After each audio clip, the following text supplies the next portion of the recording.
जैसे कि ये अक्सर होता है कि जब आप परमेश्वर के लिए कुछ करना चाहते हैं तो शैतान आकर आपको दबाने की कोशिश करता है। मैं भी अचानक से सोचने लगा कि मुझे इस फ़िल्म के लिए हाँ नहीं करनी चाहिए थी और मैंने तो इतने गलत काम किए हैं, जब लोगों को पता चलेगा तो ये सही नहीं होगा और मुझे इस फ़िल्म के लिए ना कर देनी चाहिए, मैं इस मूवी के लायक नहीं हूँ। और फिर डायरेक्टर ने भी मुझे कॉल किया और कहा कि शायद इस फ़िल्म के बाद तुम इस शहर में एक्टिंग नहीं कर पाओगे और इसके लिए मैं ज़िम्मेदार नहीं होना चाहता। और मुझे भी डर लगने लगा और फिर मुझे एहसास हुआ कि इस काम के लिए परमेश्वर मुझे लेकर आए हैं। मेरा ये टैलेंट परमेश्वर की ओर से है, ना कि इंसानों की ओर से। और मैंने अपने आप से कहा कि हम सब बुलाए गए हैं अपनी अपनी सलीब उठाने के लिए, और अगर हम अपनी सलीब को नहीं उठाएंगे तो इसके वजन से ज़रूर कुचले जाएंगे। जब सवाल आता है इस फिल्म को करने के बारे में तो मैं सोचता हूँ कि अगर हमने ये मूवी किसी नियंत्रण सेटिंग में की होती तो आप शायद असल प्रदर्शन को कभी नहीं देख पाते। ये सच में बहुत ही दर्दनाक और पीड़ा से भरा हुआ था। शुरुआत में ही मेरी हालत बहुत बुरी हो चुकी थी और मैंने पूरी कोशिश की कि मैं यीशु के जैसे बन सकूं, क्योंकि मैं नहीं चाहता था कि लोग मुझे देखें।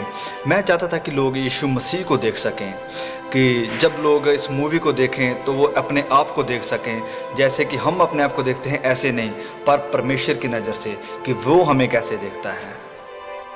अनजाने में मुझे बहुत कोड़े भी लग गए थे और मैं बुरी तरह से चोटिल हो गया था। जब मैं स्लीव को उठाया हुआ था तो मेरा ये कंधा बुरी तरह से जख्मी था।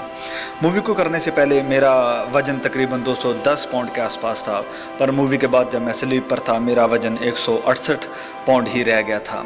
मैं बहुत बीमार हो चुका था, मेरे दोनों फेफड़े तरल पदार्थ से भर गए थे, निमोनिया हो गया था। और जब शूटिंग ख़त्म हुई तो बहुत से लोग इस बारे में नहीं जानते हैं और मैं ज़्यादा बात भी नहीं करता, लेकिन मुझे दिल की सर्जरी करवानी पड़ी थी और शूटिंग के अंतिम दिन में आसमानी बिजली मुझ पर गिर पड़ी थी। और इस फिल्म की शूटिंग के वक्त मैं बहुत ही एक गहरी परिस्थिति में था और पूरी शूटिंग के दौरान मैं लगातार प्रार्थना करता रहता और वचनों पर मनन करता था। और जैसे कि आप कहोगे कि मैं चरित्र में कैसे बना रहा, तो ये एक बहुत ही एक ज़रूरी सवाल है, क्योंकि मैं जानता था कि लोग यीशु को तभी देख पाएंगे अगर हम प्रार्थना और उपवास में बने रहे। और मैं आपको बताना चाहता हूँ कि उपवास रखना तो शीघ्र था मेरे बीमार होने की वजह से। और फिर मूवी के अंत में जब मैं स्लीप पर था तो मेरा पूरा शरीर नीला पड़ गया था। ये कोई मेकअप नहीं था, मेरा शरीर सचमुच नीला पड़ गया था। स्लीप के ऊपर मेरा ये का बहुत ही बुरी हालत में था और वो दर्द मेरे सहन शक्ति से बिल्कुल बाहर थी और मैं इतना बीमार था कि अगर ये कंधा निकल भी जाता तो मुझे कुछ भी महसूस नहीं होता। और मेरे दिल में भी मुझे कुछ समस्या महसूस हो रही थी। और फिर जब डॉक्टर ने मशीन लगाकर चेकअप किया तो उसने हमारे डायरेक्टर मेल गिब्सन से कहा कि ये मर सकता है। तो हमारे मेल गिब्सन भी सोचने लगे और फिर मुझसे कहा कि जिम क्या करना है।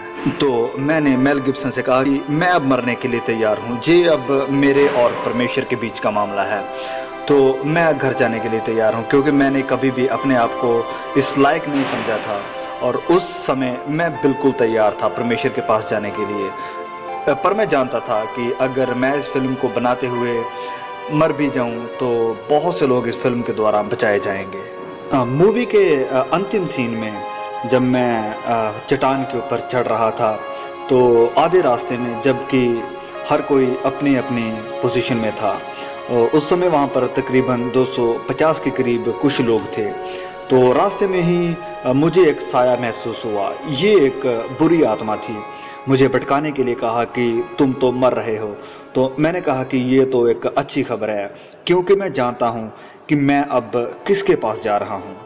स्लीप के ऊपर जब मैं तो मुझे सांस लेने में बहुत तकलीफ़ हो रही थी, क्योंकि ये सच्चाई है कि जब स्लीप के ऊपर किसी की मृत्यु होती है तो वो दम घुट के ही होती है।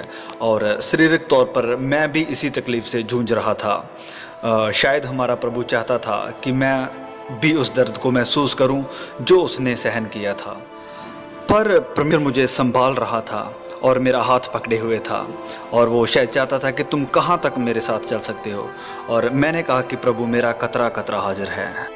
अंत में मैं कहना चाहता हूं कि सप्ताह में सिर्फ एक बार प्रैक्टिस करके आप ओलंपिक एथलीट या फिर विश्व प्रसिद्ध चैंपियन नहीं बन सकते हैं। यीशु को अपने जीवन में आपको हर पल प्रतिदिन लेना है। यीशु ही आपकी सच्चाई है, वो आपकी जिंदगी है, वो आपके साथ हर पल रहना चाहता है, आपके जीवन का वो कोच है। जब आप गिरते हैं तो वो आपको हिम्मत देता है फिर से चलने की, वो आपको सहारा देता है, वो चाहता है कि आप उसके लिए और ज़्यादा, वो आपको उत्साहित करता है कि आप उपवास करें, लगातार प्रार्थना करें, सप्ताह में बस एक बार नहीं बल्कि प्रतिदिन।